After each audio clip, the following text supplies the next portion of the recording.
within 5 minutes of Tamia being in the house, she was shot. Timothy Batts admits he killed his own daughter. How many shots did you fire? One shot. He says it was a tragic mistake. Prosecutors say it was something else. It was reckless behavior by a convicted felon that shouldn't have had a gun in the first place. The highly charged case against a father and felon He's no thug, like they try to portray him to be. goes before a judge and jury. His trial got underway in a Hendersonville court. This is Tamia coming in. She's wearing the book bag. Just seconds after he fired the gun, hitting his daughter, he rushes to get her help. Very good. Let the record reflect.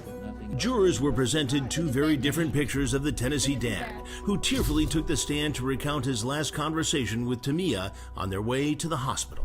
She was like, Daddy, just tell me this a dream. Daddy, tell me it's a dream. And then I was like, I just kept on telling her, I'm sorry, Tamia, I'm sorry. And then she was like, I know it. I know it. Now, the defense painted him as a concerned father who fought for custody, who had been victimized himself in a shooting in the past, and he just reacted. Part of that is true. He did fight for custody, and he did have custody of Tamia and her brothers and sisters. But he also had another side as well, and that side was a dark side. District Attorney Ray Whitley is referring to Timothy's criminal past. According to police, he had 4 arrests and 2 convictions for drug possession. It doesn't take a lot to be a felon in Tennessee. Something defense attorney Joy Kimbrough tried to downplay. Here in Tennessee, if you possess marijuana 3 times, a little marijuana you're going to smoke. The 3rd time is a felony. Was Timothy a criminal? Timothy is a person who in the past had been charged and convicted of a crime. But was he now living in fear because of that criminal past? And I told the jury that he was distracted for some reason. That is Mr. Batts coming in his house. In court, prosecutors used surveillance video as evidence that the father was distracted the day he killed his daughter. Appears to be a silhouette of a pistol right there. And then if he goes forward, as his arm swings to the behind him, you can see the pistol again in his right hand.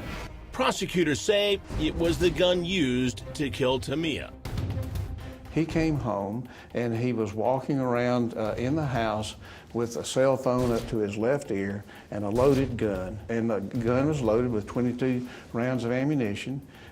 Once looking over his shoulder, it's almost like he was expecting somebody to be following him, coming to get him inside the home. People were led to believe he was walking around the house talking on the phone with a gun. That's what it sounds like. But that's not what happened.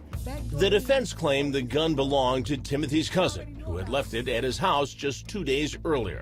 The cousin had been drinking, and he did not want to leave in his car with a gun, so he asked Timothy if he mind keeping the gun, or could he leave it at the house. But he knew he wasn't supposed to have a pistol with him. Well, he wasn't supposed to have a pistol. Right, but he did. But this was just a circumstance. This wasn't an ordinary thing. This isn't something that happens all the time. This is what the defense claims that surveillance video shows. When he left home, he took the gun with him so no one could get to the gun. He actually thought that would be a safe thing to do. Safer thing to do than keep the gun in the house. Exactly. And when he comes back in, he's just going straight to his room. He's not walking around with the gun. He's not talking and swinging the gun. Other evidence presented by the prosecution included large amounts of cash found in Batts' home. It is totally irrelevant. Efforts by the defense to suppress the evidence were unsuccessful. It is to inflame the jury. It is to make the jury think. They're trying to backdoor in, oh, he's a drug dealer. They already know about a felony conviction for drugs. But prosecutors argued the cash showed Batts' state of mind the day he shot and killed Tamia. These are all factors that would show that Mr. Batts was distracted to the point that he shot his daughter recklessly. The father hung his head and cried when prosecutors showed jurors the bloody clothes that had to be cut off his daughter.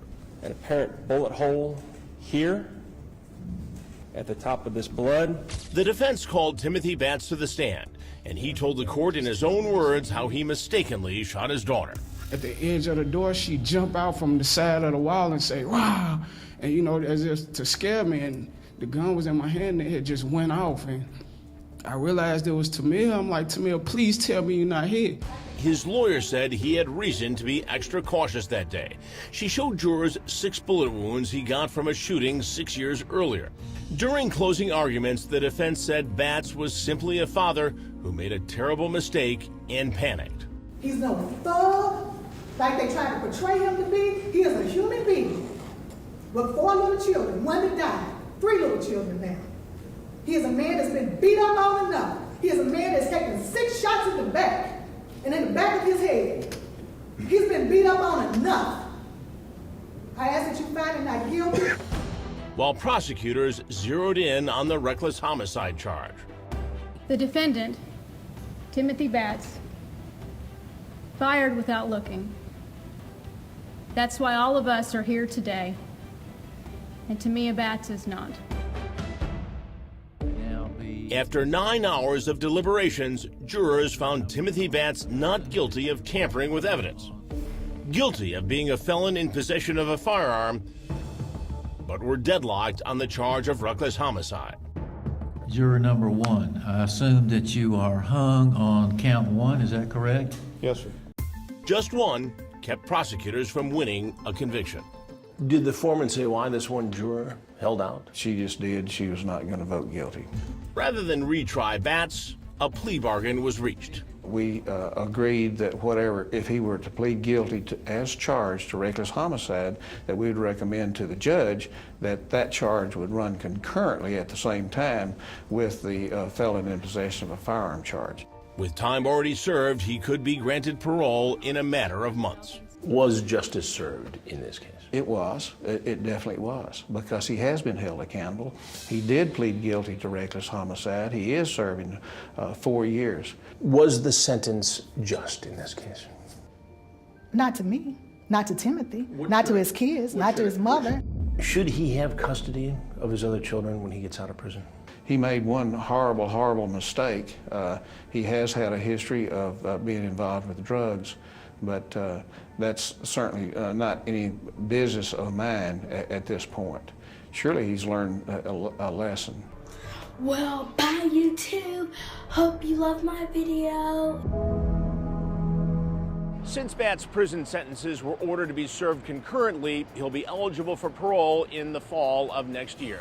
Now, we want to hear from you. Do you think Timothy Batts got off too easy, or was justice served? Sound off right now on our Facebook page. I'm Chris Hansen. If you like this story, make sure you tune in every day to Crime Watch Daily. You can find where the show airs in your city at crimewatchdaily.com. Watch it live or record it on your DVR and watch it at night. And to all those criminals out there, remember, we are watching.